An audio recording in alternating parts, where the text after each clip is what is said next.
Professor Hans Werner Sinn is a leading German economist and head of the prestigious Munich-based IFO Institute for Economic Research.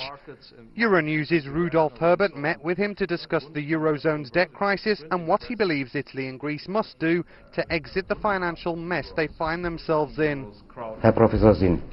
Professor Sinn, the interest rate on Italian debt has risen sharply over the last few days. Does Italy have a debt or credibility problem? Both. Italy did not use the benefits brought by the euro's low interest rates to save money. The euro put Italy on the same interest rate levels as Germany, and in Germany these were low. Had Italy made savings, then the country would have almost no sovereign debt now. But that money was used for normal budgetary purposes. Now Italy's debts are just as high as they were before. This time, however, the situation is worse than before because Italy is unable to devaluate. What does Italy need to do now? Italy must convince its creditors that it can pay back its debts. That's only possible if the country starts making savings. It needs to stop producing deficits and start producing surpluses. That needs to begin today instead of tomorrow. The sixth tranche of Greece's bailout has not yet been dispersed, but the haircut, which halves its debt, has already been decided. It has also been decided that the country is to get more money through a second bailout. So what's the point of this haircut? Greece's problems are not solvable with a haircut alone. Prices in Greece are too high. The country would need to devaluate by 44% in order to get to price levels found in Turkey. If that were only possible, this is the bitter truth. A devaluation that big couldn't be achieved in the Eurozone. This is the main problem. The country has become too expensive because of the cheap credit that came into Greece when it joined the single currency. And now nobody knows how to solve the problem. Will the reforms demanded by Brussels save Greece? No. What would you recommend Greece and the Greek people do? I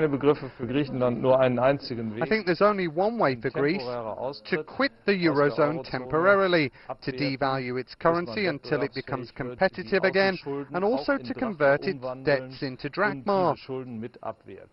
This would mean the balance sheets of its banks and real economy would be kept more or less in working order.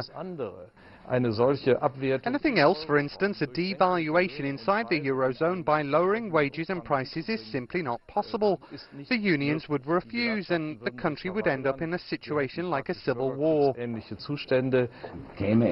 But could Greece's exit trigger the much-feared domino effect? If Greece stays inside the euro, there will still be a domino effect because it is going to cost euro countries such a massive amount of money to save Greece. If that happens, the next country will also need to be saved, Portugal. Then Italy will end up needing help too.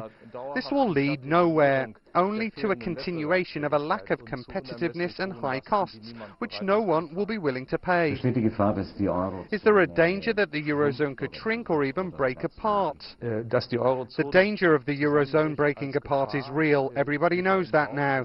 We all hope this won't happen and that a way of avoiding it will be found. Where now for the euro? First it was Greece, now it's Italy, which finds itself staring down the barrel of a gun. So far, Prime Minister Silvio Berlusconi's promise to quit after tough economic reforms have been implemented has done nothing to calm the markets. Quite the contrary, the yield on Italian bonds has reached breaking point. It's a story this man, Greece's outgoing Prime Minister George Papandreou, knows well. Once the borrowing cost on Athens' enormous public debt reached 7%, it was forced to go cap in hand for a bailout. The austerity demanded in exchange for being rescued and the resulting social fallout in Greece has become all too familiar. For Europe's elite, the very scenario which they spent so long and so many summits desperately trying to avoid now appears to be taking place, rocking the very foundations of the whole European project itself.